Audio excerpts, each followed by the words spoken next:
Call తో మీ బంగారాన్ని విడిపించి ప్రెజెంట్ మార్కెట్ రేట్ కే కొని బ్యాలెన్స్ అమౌంట్ ని క్యాష్ గా లేకపోతే సమానమైన బంగారాన్ని మీకిస్తుంది అక్షయ గోల్డ్ హబ్.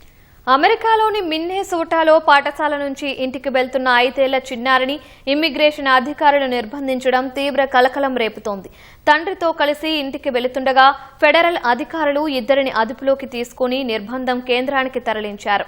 5 ఏళ్ల చిన్నారిని నిర్బంధించడంపై స్థానికులు ఆగ్రహం వ్యక్తం చేస్తున్నారు. విపక్ష డెమోక్రాట్లు సైతం ట్రంప్ సర్కారుపై మండిపడుతున్నారు. అమెరికా అధ్యక్షుడు డొనాల్డ్ ట్రంప్ నేతృత్వంలోని ప్రభుత్వం వలసదారులపై కఠినంగా వ్యవహరిస్తోంది. ఈ క్రమంలో 5 ఏళ్ల చిన్నారిని ఇమ్మిగ్రేషన్ అధికారులు నిర్బంధించడం తీవ్ర కలకలం రేపుతోంది.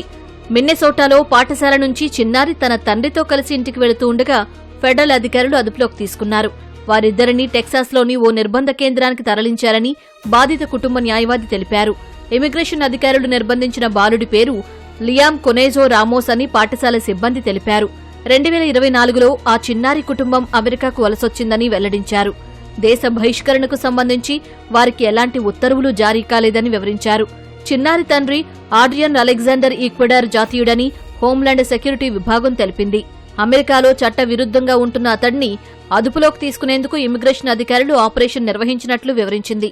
పిల్లాడి భద్రత దృష్ట్యా ఓ అధికారి అతడితోనే ఉన్నట్లు పేర్కొంది. ఈ ఘటనను అమెరికా మాజీ ఉపాధ్యక్షురాలు కమలా హ్యారిస్ తీవ్రంగా ఖండించారు. ఇది తనను తీవ్రంగా కలిచివేసిందని ఆమె ఎక్స్లో పోస్ట్ చేశారు. 5 ఏళ్ల బాలుడు ఇంట్లో ఉండాలని, నిర్బంధ కేంద్రంలో కాదని రాసుకొచ్చారు.